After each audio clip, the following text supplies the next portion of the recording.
How's everybody doing tonight? Welcome to Cup of Joe with Joe. Tonight's Tuesday night. Yeah, it's Tuesday night. We got a debate going on tonight between Vice President Biden, President Trump. They're the two that are actually going to be up on stage. Never mind the fact that there are three, count them three, 1, 2, 3 candidates who will be on all 50 ballots and District of Columbia. So, I mean, literally, this is actually going to be the second time she's been on all 50 ballots in the United States. Presidential candidate, Jo Jorgensen. She will be tweeting live. I think she's got a couple other things that are going on live simultaneous. Give her a chance to go ahead and give you all a chance to hear her rebuttals to what the other two have to say, even though she won't actually be on the stage with them or being given an opportunity to actually answer the questions herself. But she's gonna make it happen. You want to know what she thinks? Tune in on her pages. Let her know what you're thinking. So, but in the meantime, like, share, comment. That's how we make things happen. And donate. Money makes the world go round. Sucks. That's the way it is. But libertarian candidates, we don't get an awful lot of that to work with. Reason why is because, oh, yeah, we're not corporate stooges. Funny how that works. We're not the corporate stooges like the DNC or the GOP. That makes it a lot harder for us to get money because guess what? We have platforms and policies that don't necessarily work real well for corporations that have gotten used to corporate welfare. Yep. But corporate welfare is not what we're going to talk about tonight. We are going to talk about taxes. Yes, we are. We're going to talk about taxes. Why are taxes important? Well, one of the things we take a look at is Trump just released his tax returns. So did Kamala Harris. So did Joe Biden. Yeah, they got tax returns. They put them out. Interesting. You take a look at how much different presidents have paid in taxes over the years. Now, that's one of the things interesting about the $400,000 annual salary that Trump gets as president, which he donates all of it. Well, the interesting thing is when he donates that salary, that entire salary becomes null and void, which means he doesn't have to pay taxes on that $400,000. Weird how that works, right? Yeah, but one of the other things we take a look at is the tax loopholes for the rich. There's tons of them. I mean, ridiculous opportunities for them to hide money, to squirrel it away, to make sure that they're able to continue to determine how that money gets spent. They'd normally be allocated to taxes, and the government be the one in control of it. Well, they found ways around that. Nonprofit organizations, foundations, things like that. There's a reason why Jeff Bezos pays $0 in taxes every year after he finishes donating to his various foundations. He still controls where the money goes. Yeah, it may be a nonprofit organization that's not doing it, but he controls where that money goes. He controls what it does. Controls whether it goes with lobbying, whether it goes with other organizations. He controls it. Nonprofit organizations like the Clinton Foundation, like the Trump Foundation, a number of other foundations like that.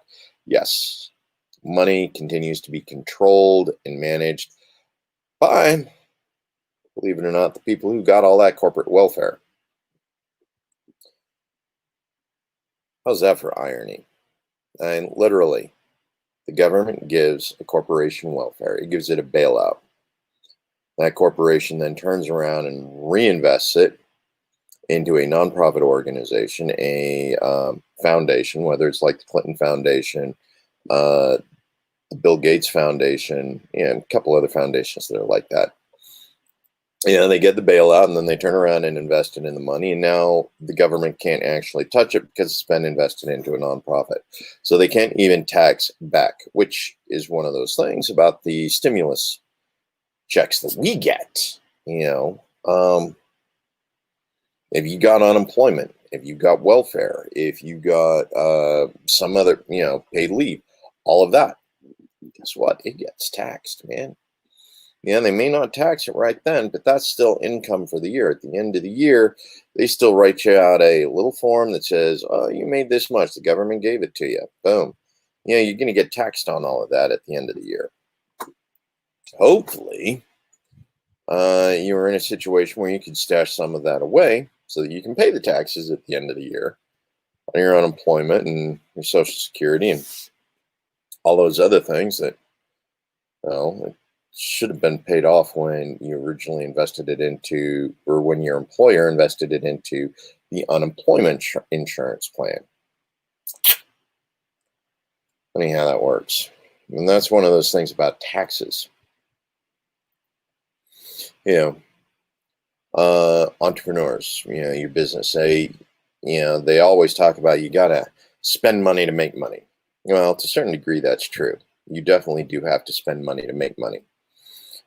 Reason why is because you want to be able to add value to something, add the right value to something. Somebody actually wants the product of your labor for. This is the way spending the money works. If you're a carpenter, you want to buy a hammer. You got to spend a hammer so that you can put in nails. If you become a better carpenter, you eventually get yourself one of those little electric Makita screwdrivers so that you can screw all that wood together. Lasts a little bit longer that way, doesn't it? Yeah, for those of you who are familiar with your little do-it-yourself things, you got the nail gun, boom, boom, boom, Makita screwdriver. That sucker will last a hell of a lot longer. Just will. Do-it-yourself projects. The same issue goes with a number of other things. If you want something to last, you got to be able to invest money in it. If you want somebody else to buy it, you have to come up with the materials to create what it is you're going to buy. Thing is once you reach a certain point, you're no longer investing in goods.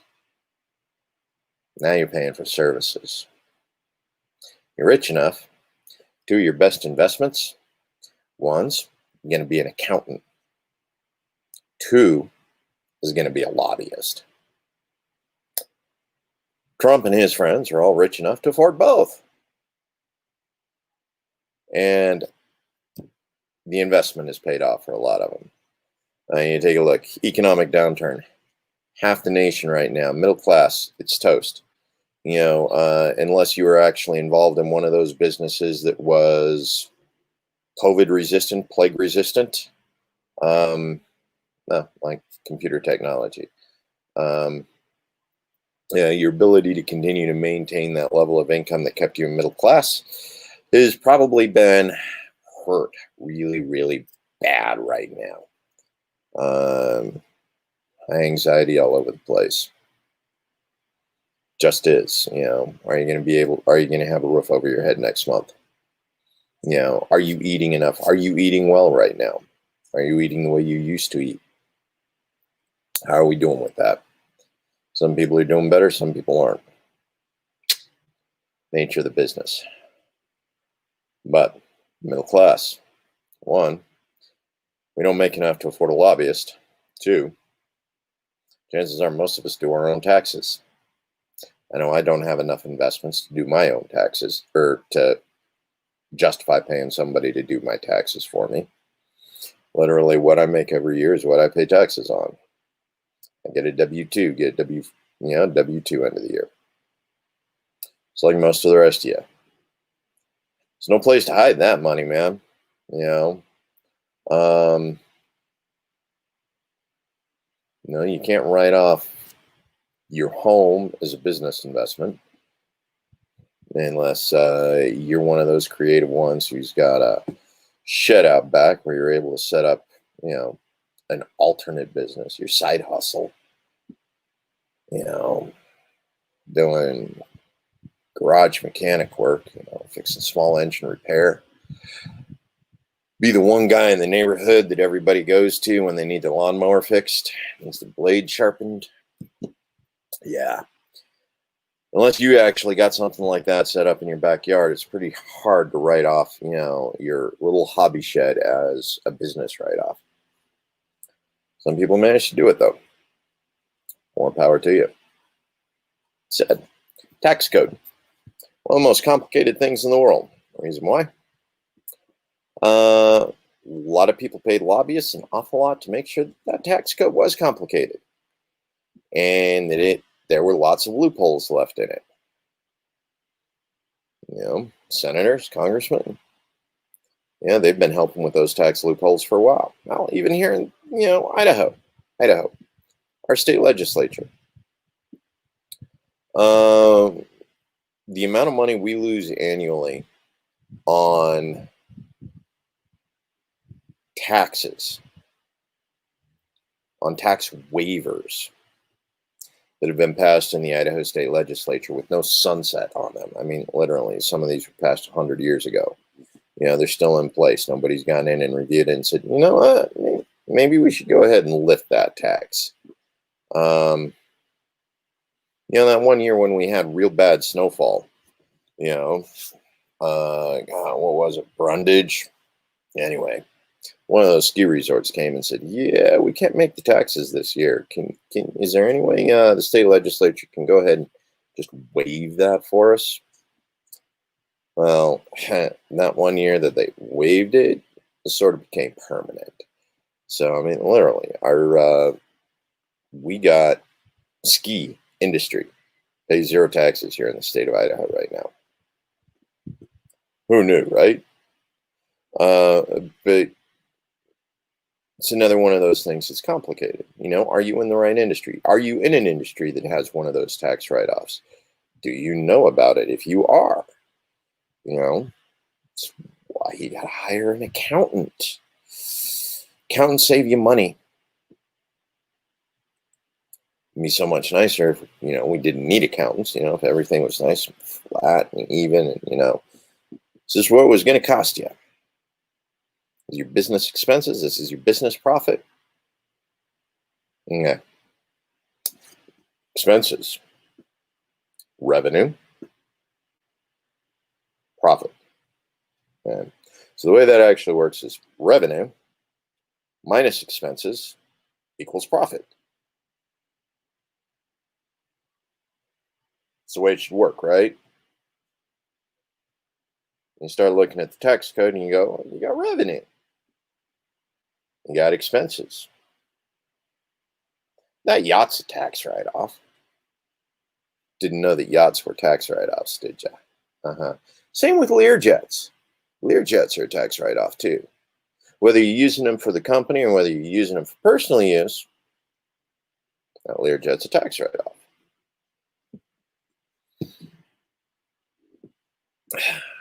Whole bunch of things like that. Just continue to go on down and down and down and down. Us, middle class, we don't own a business. So when we want to go party on the company dime, we pay taxes on all the money we used to party with. If you're a CEO, you get a party on the company dime, and that's a tax write-off. Welcome to America, folks. Welcome to America. That's why the tax code's so complicated. They want to be able to make all of that happen for them. But that's what we're going to do. Ooh, interesting. So, what do you guys want to talk about? Come on. Talk to me. I just spent 15 minutes whining about taxes and the fact that Trump has been using a system that's been created over the past 200 years. And the way we do taxes, actually it has been. Because some of the original taxes in the U.S. were corporate taxes. Now, the original plan for the corporation was the corporation had a 30-year lifetime. At the end of 30 years, the corporation was dissolved and they had to recreate.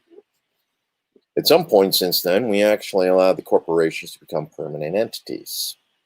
Corporations were originally supposed to be the original co-op. It's where you got a cooperative group of capitalists who got together and, 30 years later, it was supposed to be dissolved. Yeah, well, we don't do that anymore. Corporations are permanent. Corporations also don't pay taxes anymore. At some point during all of that, the corporations were able to lobby the U.S. government and talk the U.S. government into saying, hey, you know what? Um, let's make our labor pay the taxes. We're tired of you taxing our capital. Make labor pay the taxes. That's why we ended up with income tax. Now, it would have been 1918, 1990, somewhere around there. But that was another interesting situation. Reason why is because even those high percentage income taxes were being paid, like 90% for those people who were making over $1 million, back during World War II. That was if they were getting paid to make that money, not if the corporation or their industry was being paid that. So again, they were still getting over, even with the 90% tax rate on their income. That's because they were still partying on the company dime. They weren't actually taking the money out to spend it themselves. Yeah. Let's not even get into what the tax rate's been over the last 20 years for the Afghan war. World War I and World War II, we had wartime taxes. We had the war tax. That way we could actually pay for the wars we went. We just put the 20-year war in Afghanistan on a credit card. Rich people aren't going to pay that. Your sons and daughters are going to pay that. Because if they weren't being bled out already on the battlefield, as soon as they get back, they're going to go to work. And they're going to be paying 40% of their taxes for the next 50 years to pay for a 20-year war. Welcome to war profiteering. But, okay, come on, folks. Come on, talk to me. Talk to me. I know somebody's out there. Somebody wants something. Hey, thanks for stopping by, Jimmy. Appreciate it. Okay. Taxes. That's enough about the taxes. I'm going to bust Jimmy out here again. Reason why. Jimmy, come on. Waiting for episode 4. Episode 4. You only released episode 3, what, last night? Come on. You're a week behind, man. Week behind. Peace in our time. I know I keep harping on this quite a bit. But one of the things we really need to do, one of the things we got to look at is bringing our troops home. Like I just said, we put a 20-year war on a credit card. Those payments have been coming due for the past 10 years now. Our taxes are not going to go down. We're going to keep selling our children and our children's children and our children's children's children's children into debt in order to pay for this war that we still haven't finished fighting yet. The reason why is because we've got a bunch of politicians back east who aren't interested in taxing the corporations who profiteered off of this, or the ones that keep them getting reelected. They want to keep taxing Middle America because Middle America right now is the only one left they can tax. And guess what? They just screwed Middle America by shutting down all of our Middle America industry. We don't have jobs that make $30, $40, $50 an hour anymore, not unless you're a professional. And I'm talking an actual professional. Doctor, lawyer, some union workers, mechanics, electricians, plumbers. We got a couple things like that. But as far as if you owned your own business, entrepreneurs are a thing of the past now. At least until we can start getting back out and recreating our economy, which we can't do as long as corporations keep insisting on gatekeeping laws that prevent us from getting out and being able to do the kind of work that we like to do. So one of the things we really need to do is stop spending money on war. Peace in our time. The wartime economy is not working for us anymore. Hasn't been working for us, well, as if it ever worked. We are still competing with other industrialized nations. See, that was the beautiful thing about World War I and World War II. And by the time World War I and World War II were done, we had no competition in industry. America was the United States was the only unscathed country during World War I and World War II. And literally, we blew everything Kingdom Come back in World War I, World War II. We bombed all the industrial centers. The Germans bombed Britain. The Germans bombed France. England bombed Germany. England bombed Italy. I mean, there was zero industrial centers. Literally, we spent, the next 20 years selling Europe, what we were building until we were able to create enough industry base so that they could once again make their own things. Like how long did it take to bring Volkswagen back from, wartime efforts? Took a long time. Who remembers what the name, the Marshall Plan? Who remembers the Marshall Plan? Yeah, that's one of the things that's funny about it. The Marshall Plan actually became a foreign policy for the United States. We go in if we're involved with war with anybody. The Marshall Plan was the goal to go in and rebuild it after, we pulverized them. Now, in most of the countries where we're involved in the Marshall Plan, we still occupy. Okay, the Marshall Plan in relationship to Germany, we still occupy Germany. Yes, we do. The Marshall Plan as it related to Japan, we still occupy Japan.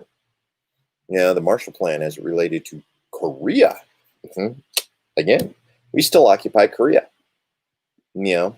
Some of these wars, 1945, 75 years old. Some of these wars are 75 years old. We still have occupation forces in these countries because of the foreign relationship that we developed via the Marshall Plan.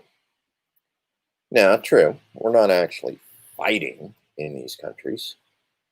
Of course, the thing is during World War II, the populations of most of these countries were so decimated that there wasn't a single fighting age man left to fight the U.S. occupation. But that's what it was. 75 years later, we are still occupying countries around the world. That's what the Marshall Plan is. But it is a foreign policy now. Every place we've been involved in a war, we have a responsibility, according to foreign policy, to go in and rebuild. Thing is we rebuilt, even on a dollar for dollar, year to year, we rebuilt Europe for significantly less than what it's cost to rebuild Afghanistan. Think that through. We rebuilt an entire continent, continent, all of Europe, Italy, France, Germany, Spain, Turkey, Belgium, Denmark, Sweden, Norway. We were involved we spent significantly less on dollar per dollar rebuilding Europe after World War II than what we've spent in nation building in Afghanistan alone over the last 20 years. Something doesn't add up, folks. It doesn't add up. It's one of the reasons why it's important to go ahead and end hostilities. End the global hostilities. Stop participating in it. Stop sending war machines. Stop sending death overseas. We need to do that if we're ever going to regain our own balance. I mean, the amount we spend on war, the amount we spend on nation building, this continues to deplete our personal reserves, our national resources, our strategic resources. The war that was never meant to be won is what we're fighting right now. It used to be Vietnam back when I was a kid. Then it was South America. We had Nicaragua. We had Colombia. War on drugs. We took the war to the cartels. We felt a government was too involved with the cartels. We went in and overthrew them.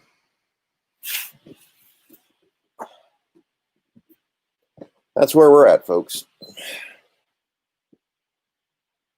Peace in our time. It's the only thing that's going to fix our economic situation in the United States right now, because we have absolutely got to stop rebuilding other nations. We need to rebuild America. We made America great yet? Last year, I'm going to say no, we haven't.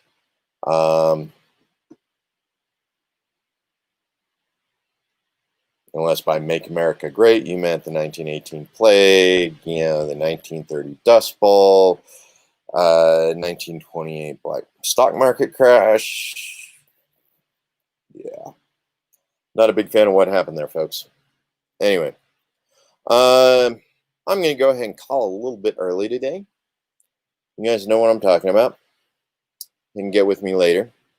I got some friends. I'm going to head over to the Harp and Meridian. I'm going to sit down. I'm going to watch the debates tonight. Yes, for those of you who are going to follow me on Twitter, I'm going to live tweet the debates while sitting there with our Libertarian Party chair here in the state of Idaho. And you guys have an awesome time. Looking forward to talking to you again tomorrow. Remember, like, share, comment, donate. I'm going to make this happen, folks. Put a libertarian in Congress. Family, friends, community. That's how we make change happen, folks. Love you.